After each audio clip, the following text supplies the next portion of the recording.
अभी रिसेंटली एक न्यूज आई थी कि विराट कोहली अपना गुड़गांव वाला घर बेच रहे हैं। बट आखिर विराट कोहली अपना गुड़गांव वाला घर क्यों बेच रहे हैं? क्योंकि भाई रिटायरमेंट के बाद विराट कोहली अनुष्का के साथ लंदन शिफ्ट हो गए हैं। एंड सिर्फ विराट कोहली अकेले नहीं है, प्रीति जिंटा यूएस शिफ्ट हो चुकी है। फिर प्रियंका चोपड़ा ने तो बाहर वाले बंदे से शादी कर लिया है, अब वो यूएसए रहती है परमानेंटली। काफी टाइम तक अक्षय कुमार कैनेडियन सिटीजन थे। और ये सिर्फ नहीं कि एक्टर एंड एक्ट्रेसेस बाहर रह रहे हैं, बट युवराज सिंह भी बाहर रहते हैं, वो भी लंदन रहते हैं। और क्रिकेटर्स छोड़ो, अजित डोवल जो कि हमारे देश के नेशनल सिक्योरिटी एडवाइजर है, उनका बेटा विवेक डोवल एक ब्रिटिश सिटीजन है। फिर एस जे शंकर जो कि हमारे देश के एक्सटर्नल मिनिस्टर है, उनका बेटा ध्रुव शंकर बाहर काम करता है, यूएसए में है। और फिर काफी सारे ऐसे पॉलिटिशियन, एक्टर, एक्ट्रेसेस, क्रिकेटर है जिसके बारे में हमें पता भी नहीं है, एंड वो लोग भी बाहर रहते हैं। फिर रिसेंटली एक न्यूज भी आई थी कि 3500 मिलियनेयर्स ने इंडिया छोड़ दिया, अब वो कहीं ना कहीं बाहर रह रहे हैं। कोई दुबई रह रहा है तो कोई लंदन रह रहा है, सब बाहर रह रहे हैं। ये सब अमीर लोग तो बाहर चले गए, बचते हैं हमारे जैसे मिडिल क्लास लोग जो कि यहाँ पर 30 to 40% टैक्स दे रहे हैं। इतना ज्यादा टैक्स दे रहे हैं, डेवलप्ड कंट्रीज जितना टैक्स हम दे रहे हैं, एंड बदले में हमें क्या मिल रहा है? गवर्नमेंट स्कूल जहाँ पर आप अपने बच्चों को पढ़ाना ही नहीं चाहोगे। मतलब प्राइवेट स्कूल की तो आजकल इतनी ज्यादा फीस है, 4 लाख तो भाई किंडरगार्टन की फीस है, इतनी ज्यादा फीस है। गवर्नमेंट स्कूल में कोई पढ़ना नहीं चाहता, ना अपने बच्चों को पढ़ाना चाहता है। फिर गवर्नमेंट हॉस्पिटल की बात करें तो भाई जो अच्छे हॉस्पिटल है वहां पर सालों की वेटिंग होती है। किसी भी अच्छे गवर्नमेंट हॉस्पिटल जैसे कि एम्स या सफदरजंग के बाहर चले जाओ, वहां पर रेलवे ट्रैक जैसा चीज होती है, सब लोग अपने टेंट वेंट लगा के बैठे हुए हैं, वहां पे सालों की वेटिंग है। और जो बेकार गवर्नमेंट हॉस्पिटल है वहां पर तो भाई आपका मरना पक्का है। फिर पीने के लिए पानी नहीं है, सांस लेने के लिए हवा नहीं है। उसके बाद रोड टैक्स और टोल टैक्स देने के बाद एक अच्छे रोड पर आप गाड़ी नहीं चला सकते, हर एक जगह गड्ढे वगैरह है। एंड गुड़गांव की बात करूं तो यहाँ पर इतना ज्यादा पानी भर जाता है बारिश में कि भाई आपको लिटरली बोट की जरूरत पड़ेगी। फिर कुछ लोग अगर सोचते भी है कि यार सिस्टम को चेंज करते हैं, गवर्नमेंट पेपर देते हैं, एक सरकारी अफसर बनते हैं, तो पता चलता है कि गवर्नमेंट एग्जाम्स तो लीक हो रहे हैं। एंड बहुत जगह तो आप पैसे देकर गवर्नमेंट ऑफिसर बन सकते हो। तो मतलब कितना ज्यादा करप्शन है हमारे सिस्टम में। और इसके बाद भी अगर कोई मेरा जैसा बंदा हिम्मत करता है इस चीज के बारे में बात करने की, तो बहुत सारे लोग जो अनभक्त होते हैं अपना ज्ञान पे लेने लग जाते हैं। तो भाई बात यह है कि 78 years after independence, how did India become a living hello? एक टाइम पर सक्सेस का मतलब था सरकारी नौकरी लगना,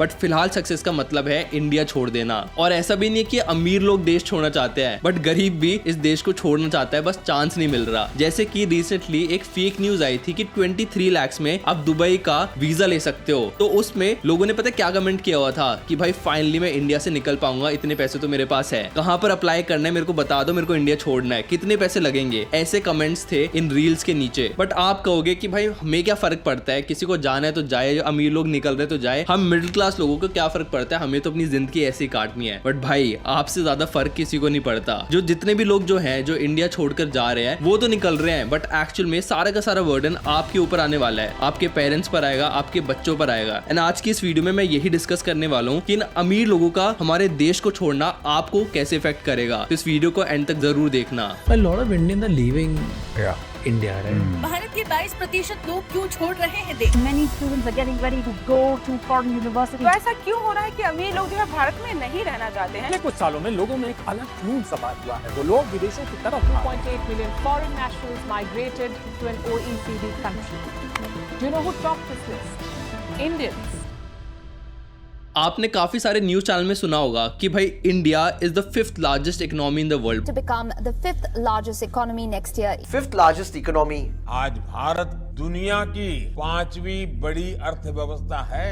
एंड काफी सारे लोग ये भी बोलते हैं कि भाई 3rd लार्जेस्ट भी बहुत ही जल्द बनने वाली है। तो आखिर अगर इतना ज्यादा पोटेंशियल है तो ये अमीर लोग इंडिया छोड़ क्यों रहे हैं? तो आज मैं आपको एक हकीकत बता देता हूँ। अगर आपकी इंडिया में बहुत बढ़िया सैलरी है, सपोज आप किसी कंपनी के वीसी हो एंड आपकी 7 करोड़ की सैलरी है, तो भाई उसमें से 3 करोड़ तो आपको टैक्स में ही देना पड़ेगा। इतना ज्यादा हाई टैक्स है हमारी कंट्री में। उसके बाद मैंने आपको बताई दी कि सर्विसेज क्या मिल रही है। वहीं अगर एक बिजनेसमैन है, वो 20 करोड़ भी कमाए बट झोल कर आके वो अपना प्रॉफिट कम दिखा सकता है एंड वो कम से कम टैक्स दे सकता है, मतलब उसको भी टैक्स देना पड़ेगा। बट एक सैलरीड पर्सन से अगर मैं कंपेयर करूं तो काफी कम टैक्स देना पड़ता है एक बिजनेसमैन को। उसके बाद भाई अगर आप अपनी इनकम को किसी तरीके से एग्रीकल्चर इनकम दिखा देते हो तो भाई फिर आप चाहे साल के 50-60 करोड़ कमाओ, आपको 0 रुपीज का टैक्स देना पड़ेगा। एंड ऐसे काफी सारे पावरफुल लोगों ने किया भी हुआ है, फिर चाहे वो सुहाना खान हो या फिर अमिताभ बच्चन हो। इन्होंने दिखाया कि हमारी इनकम एग्रीकल्चर से आ रही है, इसलिए इसलिए हम कोई भी टैक्स नहीं दे पाएंगे। उसके बाद सुनो भाई तुम लोग, उसके बाद अगर आपकी एक पॉलिटिकल पार्टी है, फिर चाहे वो पार्टी 6000 करोड़ का रेवेन्यू करे, आपको पता है कितना टैक्स देना पड़ेगा? 0। इसके अलावा अगर आपकी आईपीएल फ्रेंचाइजी है, आईपीएल से रिलेटेड बिजनेस है, चाहे आपकी 13,000 करोड़ की भी इनकम हो, टैक्स आपको 0 देना पड़ेगा। मतलब पूरा का पूरा टैक्स सिर्फ उन लोगों को देना है जो सैलरीड है, जो कि व्हाइट में इनकम कर रहे हैं, उनको टैक्स है। बट जितने भी लोग ब्लैक से कमा रहे हैं उन पर कोई भी टैक्स नहीं है, ना ही कोई स्ट्रिक्ट लॉज है। एंड इसीलिए जितने भी लोग व्हाइट से पैसा कमा रहे हैं वो सारे इंडिया छोड़कर जा रहे हैं, एंड जितने भी लोग ब्लैक से पैसा कमा रहे हैं वो अभी भी इंडिया में है, ताकि वो ज्यादा से ज्यादा पैसा यहाँ से कमा पाए। और इसमें तो कोई भी सीक्रेट नहीं है कि जब भी एक मिलियनेयर दूसरी कंट्री में जाता है, सपोज कोई इंडिया छोड़ के दुबई जाता है, तो दुबई को बहुत ज्यादा बेनिफिट मिलता है, क्योंकि भाई जब मिलियनेयर बंदा दुबई जाएगा तो वहाँ पे खर्चे भी करेगा, मतलब अपने पैसे वो दुबई को दे रहा है। उसके बाद अगर कोई बिजनेसमैन बाहर रहता है तो वो कुछ ना कुछ इनकम सोर्स बनाने की सोचेगा, वहाँ पे इन्वेस्टमेंट करेगा, नया बिजनेस शुरू करेगा, जिससे लोकल्स को भी पैसा मिलेगा, एंड एट द फाइनली जो कंट्री है उसकी इकोनॉमी भी बेटर होगी। तो भाई देखा जाए तो जिस देश में वो अमीर आदमी जा रहा है उस देश को फायदा होगा, एंड अमीर आदमी को भी फायदा होगा। बट नुकसान सिर्फ और सिर्फ मेरे एंड आपके जैसे मिडिल क्लास लोगों को होगा, क्योंकि भाई हमारे देश की गवर्नमेंट को तो पैसा चाहिए ना देश चलाने के लिए। ये फ्री बिजली, फ्री पानी कहाँ से आ रहा है? हम लोगों के पैसों से आ रहा है, जो हम लोग टैक्स भर रहे हैं उससे सरकार सारी चीजें कर पा रही है, उसी से रोड बनाती है, उसी से इवेंट करवाती है, उसी से फ्री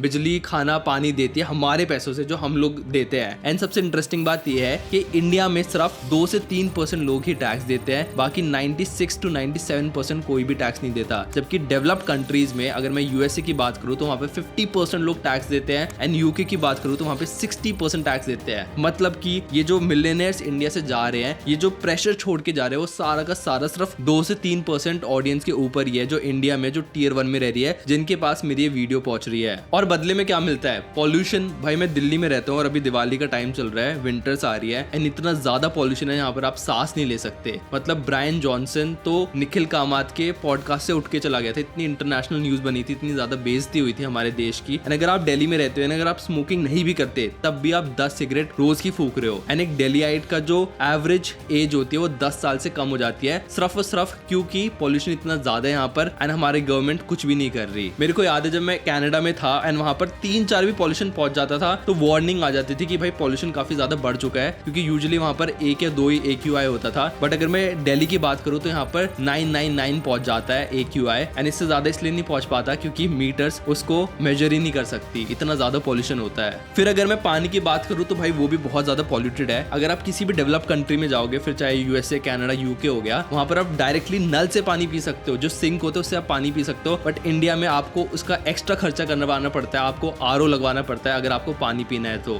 भाई हवा पानी तो हर एक बंदे की बेसिक नेसेसिटी है। इतना तो गवर्नमेंट को करना चाहिए कि भाई एटलीस्ट हवा पानी साफ हो, बट चलो वो भी साफ नहीं है, कोई नहीं। उसके बाद गवर्नमेंट स्कूल्स की कितनी बुरी हालत है, कोई कुछ पढ़ाता नहीं है वहाँ पे, दीवारें टूटी होती है, टेबल चेयर टूटी हुई होती है। और फिर मैं हॉस्पिटल की बात करूँ तो उसकी हालत और ज्यादा बेकार है। अगर आप किसी भी अच्छे गवर्नमेंट हॉस्पिटल में चले जाओगे, वहाँ पर पहले आपको बेड नहीं मिलेगा, एंड अगर आप किसी भी हॉस्पिटल के बाहर देखते हो, एम्स के बाहर देखते हो, तो वहाँ पे लिटरली लोगों ने एक छोटा सा स्लम बना लिया है जहाँ पर उस बीमार आदमी के सारे रिलेटिव्स और फैमिली मेंबर्स रहते हैं। उसके बाद भाई डॉक्टर्स की कमी है, बेड्स की कमी है। उसके बाद जो बेड्स वगैरह है वहाँ पर भी रैट्स वगैरह बिल्कुल अनटाइडी रखते हो चीजों को, एंड वॉशरूम तो इतने ज्यादा बेकार है जिसकी कोई हद नहीं है। उसके बाद सबसे बड़ी बात यह है कि हॉस्पिटल्स तक सेफ नहीं है। मतलब आपने कोलकाता का केस तो सुना ही होगा कि कैसे एक बेचारी डॉक्टर को किसी ने रेप कर दिया था हॉस्पिटल के अंदर, तो इतनी बुरी हालत है हॉस्पिटल्स की। तो भाई एक मिडिल क्लास बंदा इतनी मेहनत करता है, उसके बाद टैक्स देता है, एंड उसके बदले में उसको कोई भी ROI नहीं मिलता। ना अच्छे रोड है, ना अच्छा इंफ्रास्ट्रक्चर है। गुड़गांव में, मुंबई में कहीं पर भी बारिश हो जाती है तो बहुत ज्यादा पानी भर जाता है। फिर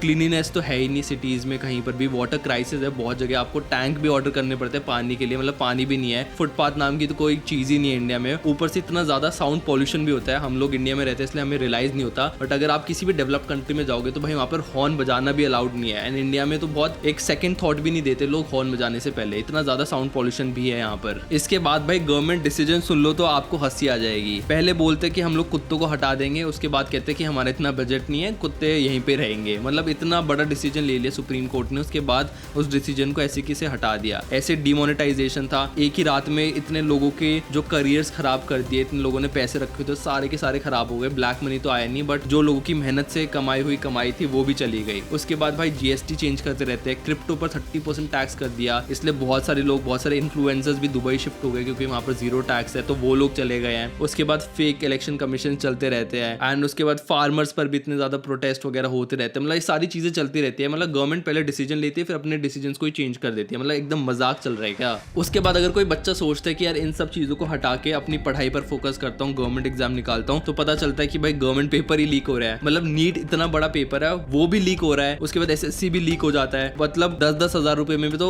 एग्जाम्स की पेपर भी मिल जाते हैं। एंड बहुत सारी तो ऐसी जॉब्स है, स्टेट की जो जॉब्स होती है जहां पर आप लाखों रुपए देकर अपनी एक सीट सिक्योर कर सकते हो। बहुत सारी ऐसी जॉब्स है, बहुत सारी जॉब्स ऐसी मिली है लोगों को। मतलब अपनी आधी से ज्यादा सैलरी टैक्स और GST में देने के बाद आपको मिल क्या रहा है, आपको एक्स्ट्रा ही खर्चे करने पड़ रहे हैं। मतलब प्राइवेट स्कूल में जाओगे तो उसके एक्स्ट्रा पैसे देने, प्राइवेट कॉलेज में जाओगे तो उसके लाखों रुपए देने, प्राइवेट हॉस्पिटल में पैसे देने, प्राइवेट सोसाइटी में पैसे देने। मतलब आपको इतना टैक्स देने के बाद भी कोई भी फैसिलिटी नहीं मिल रही, आपको और ज्यादा पैसे लगाने ही पड़ रहे हैं। किंडरगार्टन की फी भाई 4 लाख रुपए पहुंच चुकी है। ऐसे अगर कोई बच्चा पैदा होता है हॉस्पिटल में, उसको बाहर ले जाने तक के 2 से 3 लाख रुपए लग जाते हैं, जबकि ये काफी सारी चीजें फ्री है फॉरेन कंट्रीज में। एंड भाई इतना सब कुछ सहने के बाद, क्योंकि इंडिया की 95% पॉपुलेशन बहुत ज्यादा पुअर है, वो देश छोड़ना अफोर्ड नहीं कर पाते, इसलिए यहाँ पर रह रहे हैं। नहीं तो जिसके पास ऑप्शन है ना आज की डेट में, जो बंदा मिलियनेयर है, जो अच्छे खासे पैसे कमा रहा है, वो सारे के सारे लोग देश छोड़कर जा रहे हैं, जो कि बहुत शर्मनाक बात है। और जो देश छोड़कर नहीं जा रहे उनकी हालत देख लो यार। एल्विश यादव के घर पे फायरिंग हुई थी, सिद्धू मूसेवाला की तो डेथ ही हो गई, परमीश वर्मा फायरिंग कर रहा है। मतलब इन लोगों के पास पैसा है, ये लोग सोच रहे कि कोई नहीं, इतना पैसा होने के बाद भी अपने देश में रहते हैं, बट यहाँ पर भी उनका रहना इतना ज्यादा मुश्किल हो गया क्योंकि कोई सेफ्टी नहीं है। अगर आपके घर में भी कल को चोरी हो जाती है तो कोई उसकी जिम्मेवारी नहीं लेता, पुलिस FIR नहीं लिखवाती, आपके पैसे गए, जो आपकी मेहनत की कमाई थी। अगर कल को चोरी हो गई, कोई चोर आ गया आपके घर में ले गया सारे पैसे, तो भाई आपको एक भी पैसा वापस नहीं मिलता। इस चीज की कोई भी गारंटी नहीं है। एंड इन्हीं कुछ रीजंस की वजह से काफी सारे लोग बाहर जा रहे हैं। एंड इसमें से टॉप चॉइस आती है दुबई, क्योंकि एक तो वो इंडिया के काफी ज्यादा पास है, 2-3 घंटे की फ्लाइट है, ऊपर से दुबई में 0 इनकम टैक्स है। मतलब जितने भी आप पैसे कमाओगे उस पर आपको कोई भी टैक्स नहीं देना। फिर उनका गोल्डन वीजा प्रोग्राम है। मैं यहाँ पे कोई मार्केटिंग नहीं कर रहा दुबई की, बट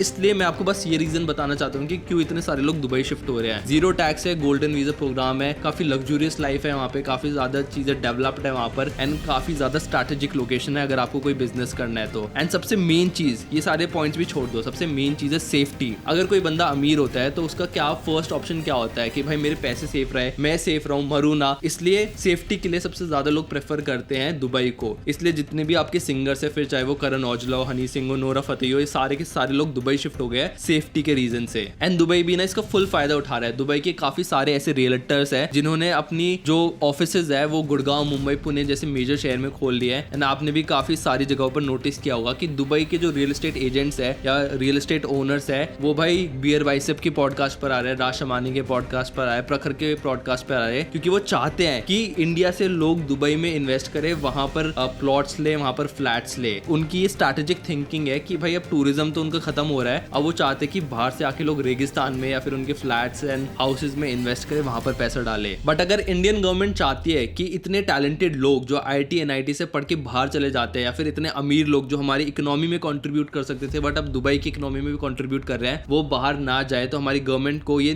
3 चीजों पर फोकस करना पड़ेगा। फर्स्ट इज हमें अपनी प्राइमरी एजुकेशन पर फोकस करना पड़ेगा। हमने अच्छे कॉलेजेस तो बना दिए IIT NIT, बट जो हमारी ग्राउंड लेवल एजुकेशन है वो काफी ज्यादा खराब है। मतलब कि आप गवर्नमेंट स्कूल्स का हाल देख लो या फिर बाकी स्कूल्स का भी हाल देख लो, बहुत ही ज्यादा बुरी हालत है। हमें अपने बच्चों को अच्छे से पढ़ाना पड़ेगा ताकि आगे जाकर उनको समझ आए कि कैसे वो हमारी सोसाइटी को बेटर कर सकते हैं। क्योंकि देखो जो अभी के अडल्ट है वो तो हो चुके खराब, उनको ना सिविक सेंस है, ना उनको कुछ आइडिया है, काफी सारे लोग पढ़े लिखे भी नहीं है। एंड इसीलिए हमें बेसिक से स्टार्ट करना पड़ेगा, नीचे से स्टार्ट करना पड़ेगा कि जो नई जनरेशन आ रही है उसे हम अच्छे से ट्रेन करें ताकि वो बड़े होकर हमारे देश में कुछ कंट्रीब्यूट कर पाए। सेकंड चीज है इम्प्लीमेंटेशन। देखो हमारे इंडिया में कोई भी बुराई नहीं है, हमने बहुत सारे लॉज बना रखे हैं, बहुत सारी चीजें कर रखी है, बहुत सारे ऑर्डर पास हो रखे हैं, बट जो मेन चीज है जो लैक करते हैं इंडिया में वो है इम्प्लीमेंटेशन। सारी चीजें बना दी है बट कोई भी उन चीजों को मेंटेन नहीं कर रहा। रोड बना दिए बट गड्ढे हो जाते हैं उस पर, कोई उस पर मेंटेनेंस नहीं कर रहा। फूल उगा दिए बट वो मुरझाए पड़े हैं क्योंकि कोई उसको मेंटेन नहीं कर रहा। तो I think implementation and maintenance एक बहुत ही मेजर प्रॉब्लम है हमारे इंडिया में। Third is media control. आजकल की मीडिया तो आपको पता ही है कितनी ज्यादा बुरी हालत हो गई है भाई। न्यूज चैनल पे लिटरली लोग रील्स चला रहे हैं, मतलब मैं न्यूज भी खोल रहा हूँ तो वहां पर वो दिखा रहे कि देखो इस बिल्ली ने क्या किया, कुत्ते ने क्या किया। मतलब भाई तुम न्यूज चैनल हो यार, मतलब रील्स क्यों चला रहे हैं। ऊपर से बहुत सारे न्यूज चैनल्स तो लिटरली बिक चुके हैं, जो भी सरकार बोलती है वो वही चीजें रिपीट कर रहे हैं। एंड मेरे को सबसे ज्यादा प्रॉब्लम पता है किस चीज से है, मेरे को है पॉलिटिकल कैंपेनिंग से। जब भी कोई इलेक्शन आ रहा होता है तो भाई इतने ज्यादा हजारों करोड़ रुपए सिर्फ और सिर्फ कैंपेनिंग पे खर्च होते हैं। अब तुम खुद सोचो, अगर वो पैसे कैंपेनिंग जो पॉलिटिकल पार्टी की कैंपेनिंग है उस पर खर्च ना करके हम एजुकेशन में, इंफ्रास्ट्रक्चर पे लगाए तो हमारा देश कितना ज्यादा डेवलप हो सकता है। तो ये 3 पॉइंट्स अगर हम इसको इंप्रूव कर ले तो इंडिया भी एक अच्छी खासी कंट्री बन सकती है। हम लोग काफी सारे मिलियनियर्स को जो हमारी इकोनॉमी में कंट्रीब्यूट कर सकते थे उनको बाहर जाने से रोक सकते हैं। बाकी अगर आपको ऐसे कंटेंट पसंद आता है तो इस वीडियो को लाइक करना मत भूलना, मेरे चैनल को सब्सक्राइब कर देना। आई will see you guys in the next video and comment section मेरे को अपने जरूर थॉट्स बताना कि आपके क्या थॉट्स इसके बारे में। I will see you guys in the next video. Okay, thank you, bye.